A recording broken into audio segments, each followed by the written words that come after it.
Hey, I'm not wearing the white wig.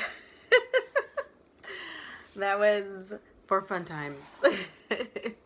So I got on here because I'm starting to feel a little nostalgic. I've been feeling nostalgic, especially today because my 4-year-old is turning 5 tomorrow, and I'm up, with the video, like making her gifts and doing just little stuff, to just get ready for tomorrow.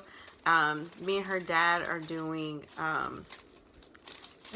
birthday thing for her since she can't have a party and whatnot. He's cute. So, I don't know. I just got on here because it's like this is new because we can't do the party thing like last year. It's like, it's amazing what a whole year can do, you know. Um, so last year we did like a skating party. It was at skating rink in Chattanooga, and it was so fun. And like, she was skating for the first time. She did so well.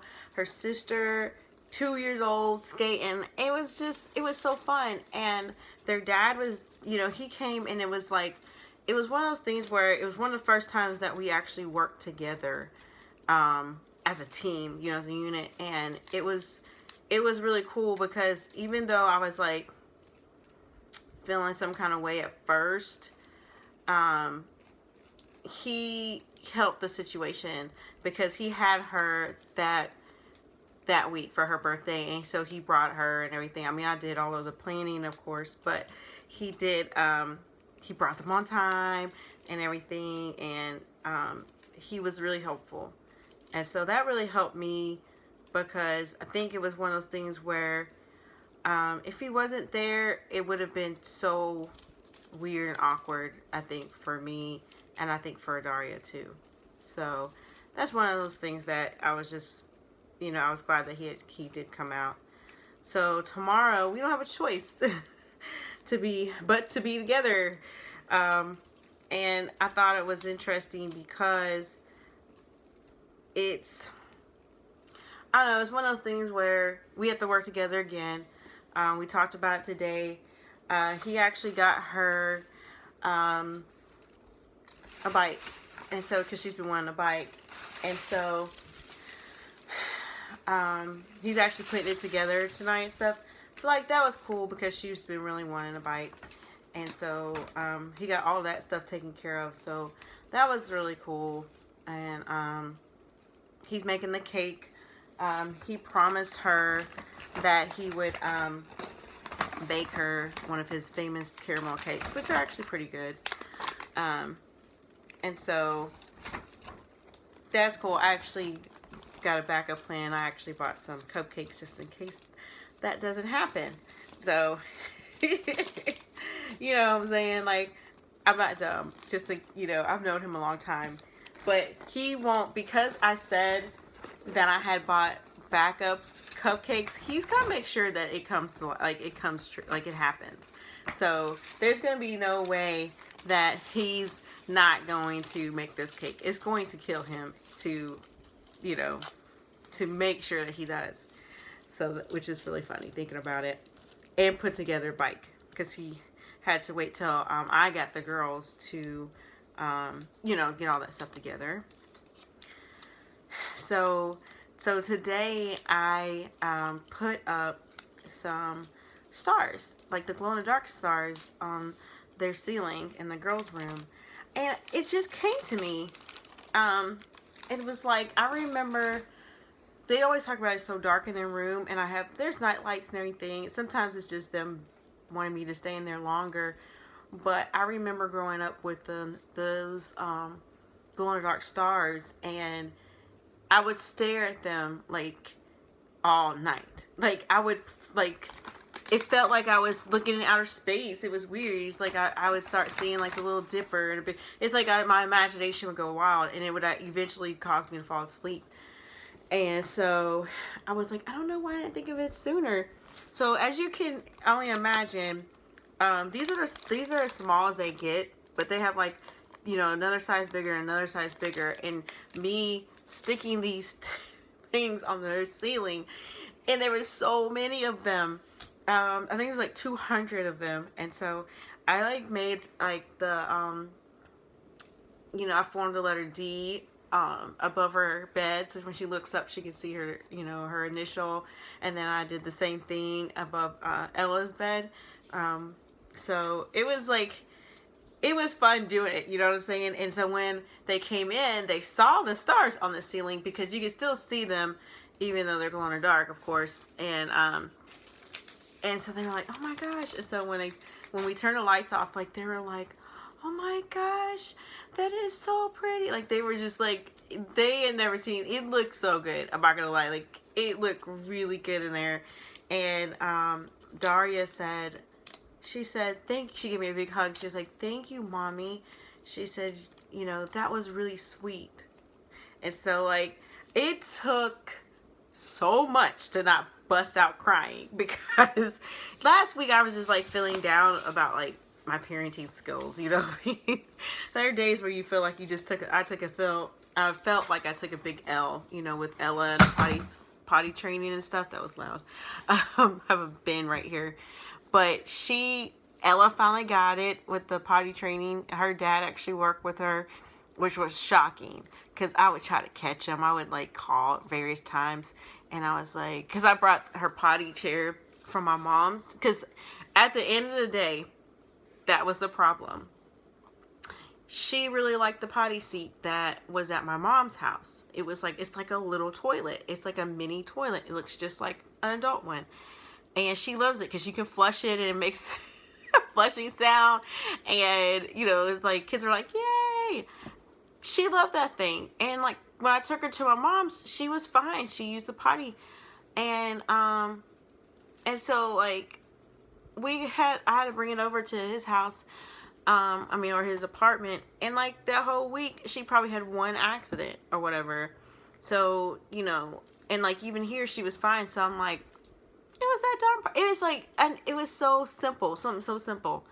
And so it's like, I was seriously beating myself up like all last week about being like a terrible parent, and like, you know, I was just blaming myself. I mean, I said it, like I was blaming myself about, you know, how me and their dad is not together, and that probably has made a big difference. And, you know, so I remember my brother saying, kids are resilient, and he said they're more resilient than you think.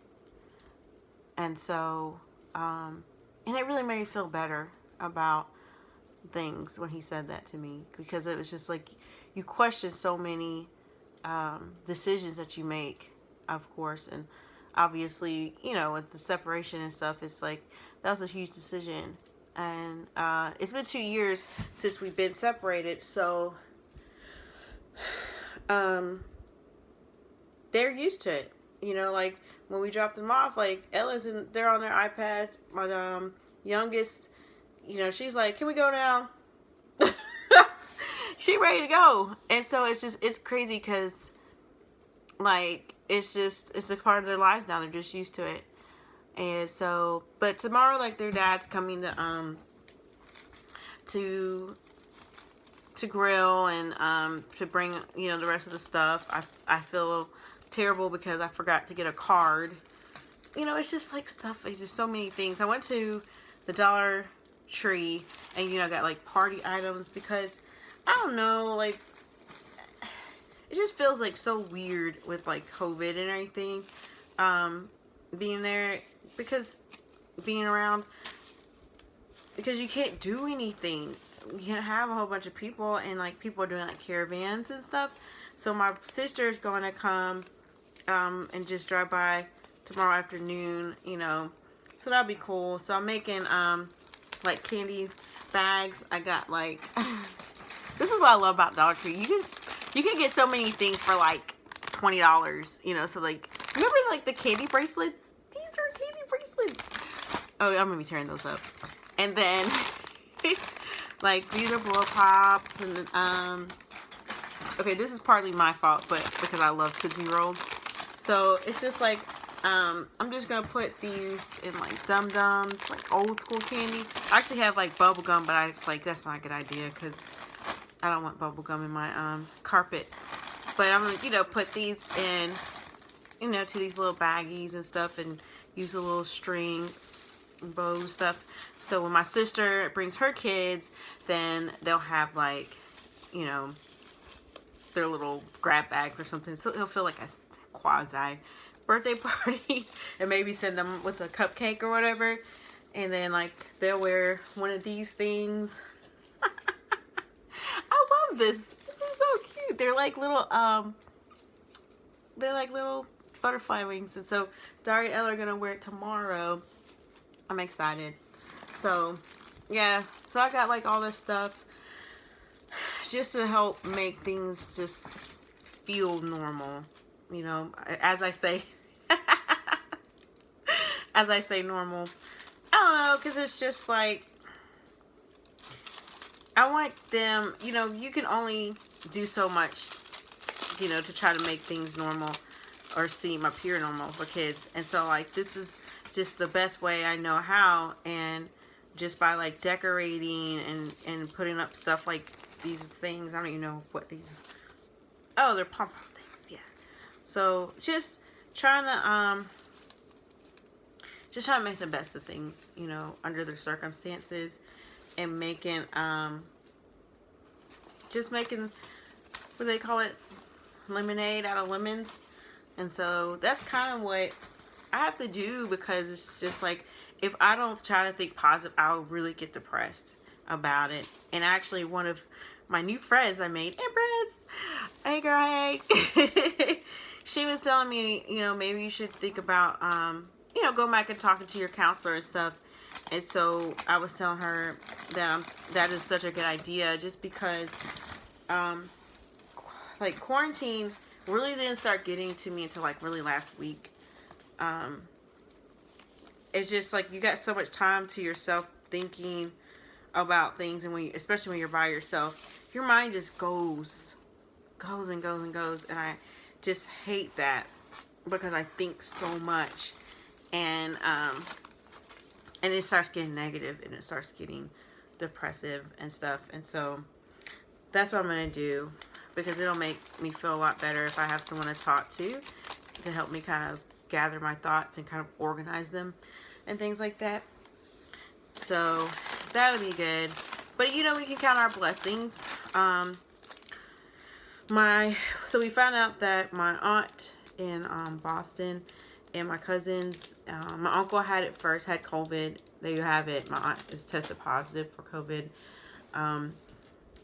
And she got it from my uncle. He never got tested, but he had all the symptoms, and she took care of him, and they're all in an apartment, across the street from Berkeley. And so, as you know, when you're in like those close settings, like my two cousins are in there too. They're both like college age, or a little older, I guess. They're all in this tight quarters, and so of course they got it, and they're younger, so being in their 20s and stuff, and so maybe I think their symptoms aren't as harsh as like my aunt's. I talked to her today, and she sounds terrible. Like, like when you hear people talk about it like on TV, and they're giving like their experiences, and their voices are like really hoarse and stuff. Like, that's how her voice sounds. She's experiencing like nausea, and she had a bad headache today, and she had vertigo yesterday. And it's just terrible, because everybody's symptoms seem to be like the same but different, and she can't taste anything. She's like, you don't want to eat anything. You don't feel. It's like, you don't really want to eat, because it's like you can't taste anything, and so you have to force yourself to eat and stuff. And then I can only imagine with the nauseous feeling, So it just sucks for me, because to think that people are still thinking that it's a hoax, and that pisses me off. You know what I mean? Because people actually died from this, like family members, like people have lost several family members to this, and you have idiots out there really thinking that it's a hoax. And I'm just like, I don't even know how to even comprehend that, So I just, you just have to pray and stuff, and know that like God knows what's best and things like that. And we have to stay positive, and we have to just don't fall into just being like down here. I've talked about low vibrational feelings and things like that, because the more you stay down here, everything comes back down. Like everything stays down there, and it's like a sinkhole where how the sinkhole starts out small, but then it gets bigger and it starts taking everything with it, and it just becomes a big hole, gully. You know what I'm saying? So, and you can have that gully of depression, and it's hard to get out. And I don't want to be in that situation. I have medication that I can take. I had a bad day a couple weeks ago, and I used to take Zoloft, but I still have some that I'm prescribed to take, and I hadn't taken it in a while. So when I did take it, it was just, I was feeling really anxious and stuff. It just made me feel so weird, and I just didn't like the way I felt. You feel numb. It numbs you. But it was just like, I didn't like the way it made me feel. Like when you're used to it and everything, it doesn't, you don't really mind it and stuff so much. But like, it really, yeah, it didn't really help me. It made me actually more paranoid. So, I just don't want to have to be dependent upon medication if I don't have to. So let me talk about dating. Okay. So I've been on Black People Meet, and I'm still on there. And tonight, okay, so the guy that I think I was telling you guys about last time, he was the one that I was saying that he was separated. They're in the process of getting divorced. He has like 2 kids, they're teenagers, and he kind of like, I think he's from Alabama, and we kind of message back and forth, but it's nothing like that deep and serious. Like he'll just like message like, how are you doing? I'm like, how are you? It's just very casual. And so, because I think that's all he was looking for. So we just kept it casual, and he left his number on one, like, and again, that website is so hard to maneuver and manage. Like, I don't know, like, it's to navigate is the word I'm looking for. And, so it's like you can message on this in the inbox thing, but then it's like the direct DM thing. And so sometimes the messages, they don't sync up, and you might have a message over here waiting for you for the same person, but they inbox you, and it's like, it's so confusing. So he left his number, and I never could tell, because like I said, I have like 57 emails or messages waiting on me, and I'm like, I don't even see. So when I did look, I didn't see it, so I just gave him my number, and I was like, just, so that was like a couple days ago, and he texted me tonight. He was like, hey, Anissa, this is Deshaun. And I was like, Deshaun. Who is Deshaun?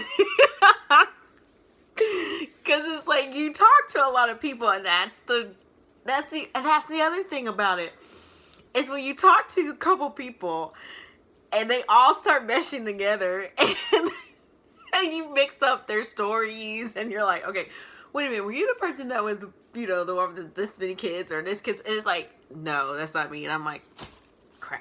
You know what I mean? You gotta get your stories right. So I don't respond usually until I go back to all the messages, all the interactions with that person. I'm like, okay, this is that person. I don't try to like mention anything if I don't remember it completely. I can't believe I'm still wearing this. This is so cute though.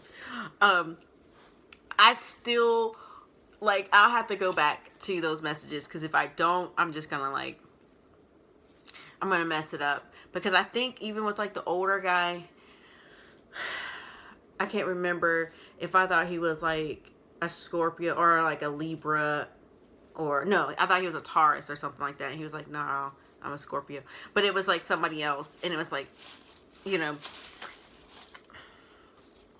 So Deshaun, he texted me tonight and he was like, just wanted to, I don't know what he does for a living. I asked, that was the last question I asked him actually, and I don't think he responded to that one, so I'm not quite sure what he does, and I don't think it's on his profile. So, but I think he does make good money, but I don't know what he does. And so he was saying something like, just ending my day, just wanted to text you, but just to text you to let you know I got your number, and I'll call you or text you sometime tomorrow or whatever. And so I was like, oh, that sounds good. And it was like just random, you know. So he's a good looking guy. He seems like he's tall. He's the one with 2 kids and everything. He's like, we're about the same age, and so it's fine too. So so we'll see how that goes. Like, he was actually like, it was a cool vibe with him. I don't get like weird vibes from him or anything like that. So fast forward to last night. My friend Stephanie, hey Stephanie. Stephanie is one of the people that she gives the best advice. She really does. She knows everything about everything, right? She knows things about how to find a job, how to find a man, how to start a business, how to do this, how to like find a degree in this. Like, she knows. It's like she knows a little bit of everything. She actually helped me with my wedding. Like, when I got married, she was she was like my person, wedding planner, and so she was so good.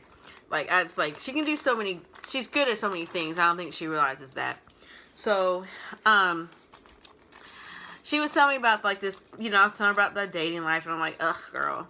So she was like, oh, well, there's this she had told me about it, and I think she had tried to get me to join or something like that, or invite me to it, because you have to be invited by a member or whatever. It's like one of those private groups. So I didn't really understand what this group was. She was like, people have gotten married. They've met their spouses in this group on Facebook. It's a page, and it's like they ask questions, dating questions, and people can message you, and they have game night things where they'll do like question and answers, or they have meetups on Zoom and stuff. And that was kind of like what I was talking about. Remember when I say they should be like clubs on Zoom, or not clubs, but where you can talk to singles people too. So they have that. Well, she had to invite me, and I accepted, and then the administrator person has to, I guess, accept you or whatever. So I finally get accepted to the group, and I kind of read through the post to kind of see like what this is all about. And so they post like dating questions. Like, I could post something like, okay, fellas, or whatever. What do you think about a woman who's divorced with 2 kids? Do you think that that's attractive? Do you feel like that's red flags? I might actually ask that question, but just anything to that degree. And then people just chime in with their opinions and stuff. So, and you just like have conversations. Well, I just I've noticed that new people kind of introduce themselves. So I was like, okay. So I posted a picture, and I said, hey guys, I'm new here. So, what's the next steps? What do I do next? Or something like that. What do you do on here? Or something. And so, like, several people were like, hey, welcome, blah, blah, blah. One guy was like, get ready to get swarmed and people to be all up in your DMs. And when I say he was not lying, he wasn't lying, because it was like that same bombardment. It's flattering. Like, don't get me wrong, it's super flattering. But yeah, it's overwhelming, because it was like several men like in my inbox, or trying to like send me Facebook friend requests and things like that. And so I'm trying to look on their profiles and everything, because I'm an educator and I can't just be accepting everybody, because people be saying crazy things, and some people post crazy stuff, and I don't want it on my page. So yeah, so like some of these guys be posting crazy stuff, like not appropriate, and so they'll message me, they're like, we should chat sometime, you're beautiful, and I'm like, hey, thanks, and stuff. But it was a bombardment of messages and DMs and Facebook friend requests. I wasn't ready for it. I was like, Stephanie. so, so I got actually, one guy, he's stationed in Hawaii. He's in the Navy, and he was a good looking guy. He's really tall, and he's, in Honolulu, or I think he's stationed in Honolulu. And so, but he's Haitian and stuff like that. And my grandmother does not like Haitians. She's Jamaican. There's like a rival, between the two groups. So, but it's just funny when I think of Haitian people and my grandmother. But yeah, so he and I, like, we messaged back and forth. He would ask me questions, how many kids I had, how old were they, divorce, what happened, like the typical questions. So we finally ended up talking. He's 6 hours behind. So, like, yeah, I didn't know that Hawaii was that far behind. I had no clue. So we're talking. He was like, why are you up so late? And I was like, I'm a night owl. It's Saturday night. What else do I have to do? So he's like, well, and we just start talking. And this is the thing.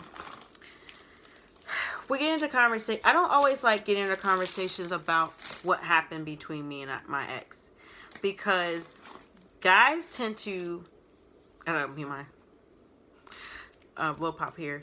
Guys tend to take sides, and they usually take sides with the guy. So they'll say things like, they assume things like, okay, he said, because I told him, I was like, yeah, we just didn't get along, and things got toxic. And he was like, well, explain toxic. And I don't like when people start doing that, but okay. So I was like, you know what toxic means? Toxic means that we can't get along. When we try to have normal conversations, they end up being blow-ups and stuff. And so he's like, well, I said something about I was hot-headed, and he was like, so explain how you were hot-headed and stuff.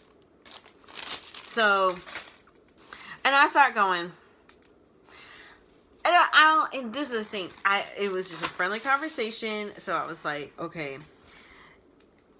So, like, I said, well, because he even said, well, you know how you Jamaicans are, like, you guys can beat Empress.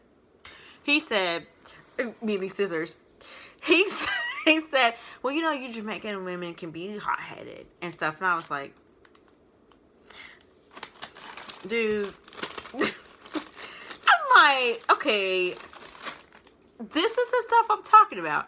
Like, I know I might come off like I'm just so picky and stuff, but these are conversations that I have with people, and it's so hard to, like, just stay, like, okay, cool and calm, and be like, you know what, he just have an opinion. So I'm just like, look, dude, I have a temper. I had a temper, I'm sorry, and I went to counseling for it. And I said, I found out a lot of stuff about my family. I found a lot of stuff about, like, how they were, like, my parents and everything. They didn't give us a chance to really communicate our feelings and whatnot. So it's not like we were taught how to communicate. So when you get married and stuff like that, you don't know really how to communicate well. And so I said, now at this point, I know that when I disagree with you, I don't want to have a conversation until we can cooler heads prevail. So I'll just say, I don't want to talk about this right now. We can talk about it tomorrow or whatever. But I just won't go into it anymore, And he was like, why do you even have to talk about it at all? And I'm like, because it's obviously something that's important. And so he goes, well, so if your husband didn't want to talk about it or whatever, but you like wanted to talk about it, like, I don't understand, like, how women, like, how y'all can't sleep because this, that. I'm like, because it's something that is hurting us, and we have to get it out and talk about it to be at peace. So if you don't want to talk about it right then, that's fine. But I don't believe in going to sleep angry. And so when you're in those situations, and this is what I was telling him, my ex would be controlling in a sense that I don't want to talk about it. I'm not going to talk about it right now. I'm not doing this with you right now. That's fine. When do you want to talk about it, though? I don't know. I don't know when I want to talk about it. And this would be him, like, his little drink or whatever, and he'd be like, and it's like ignore me on his phone. And like that's the kind of stuff that makes a female or any person want to scream and want to blow up and probably start throwing things and doing all kinds of crazy stuff, because it's dismissive. So it's like, I just told him, I said, look, if he had just said, you know, give me like an hour to calm down or whatever, let's talk about it, or whatever. Even if he said, can we talk about tomorrow? You know, it would bother me, but at least you give me like an end time frame that I know that we're going to talk about it later. And our therapist, like our counselor, told us then to do that. And he would never do it. And I would be fuming. I mean, and then the thing is, like, I'm in bed trying to go to sleep, but I can't. I'm tossing, I'm turning, I'm tossing, I'm turning. And I'm trying to talk to him about it. And, like, it's just the rage comes. And it's like, I just didn't know how to deal with that. I didn't know how to deal with it. And now at this point, it's like, I refuse to deal with that kind of stuff, because it is a form of control. You know, because the person is like trying to basically hold your emotions hostage, is what I call it. It's very narcissistic, but it is what it is. And you live and you learn. And I just feel like at this point, I just choose to be like, one, to not allow someone to make me that angry again. And if I feel like, they should feel like, you know what, and this is what I told the guy. It's like, if you love someone, you know something's bothering them or hurting them, the right thing to do would be like, hey, I see that you're hurting, or I see that this is bothering you or something. I don't really understand it or whatever, but at least let me hear you out. I may not agree with you, but let me hear what you have to say. You know what I'm saying? It's like a person just want to be heard. That's what it all boils down to. People just want to be heard. And when they don't feel heard, that's when they get hurt, and then they get angry. And for me, being like the meanness came from feeling dismissed, you know, and I felt like you didn't care, he didn't care, and that's what it was, a defense mechanism, you know what I'm saying? And so I had to learn to, when someone hurts me, tell them, you know, don't get angry, you know, you can control that. And so it was hard. Like, I did learn how to do it, and when I start feeling that heat, I cut it. I'm just like, I can't talk about this right now. Can't talk about it. I won't, you know. And so it's like, it's a learning thing. And I just didn't like the way he was talking. And he was just like, I don't know. It was like, he was just, some people when they have baggage, you know what I'm saying? You can tell when people have baggage. And I know I have baggage too. And when you have two people that have baggage, and neither one of them really wants to give, it's like, I could already tell that we were going to talk again, because he hasn't texted or messaged me today. It was one of those conversations. It was too deep of a conversation to have that late at night, for one. It was early for him. I think like 8 or 9 for him. But it just was too deep a conversation to have, a first-time conversation. I would say that was probably my fault to go there. You know what I'm saying? And I will own up to that. Like, that was probably my fault to go there with it. You know, and it just shows me that I still haven't healed from a lot of, you know, the past, which bugs me, you know. But at this point, it is what it is. You live and you learn. You know what I'm saying? And, like, again, you feel vibes from people. You just do. You just know what you like, and you know what you don't like. And I just feel like there's no point in trying to force a round peg into a square one. You know, it's just not going to fit. And so that's how it is. You know what I mean? And so at this point, I'm still getting a steady stream of messages, which is good. It's just trying to find, like, you know, the right person, or they find me, and you just go with the flow. So I know I talked like a long time, but it was just like, I had to get a lot of things out. And I am going to try to do better with my conversations. I think I could probably just keep it more lighthearted the first time.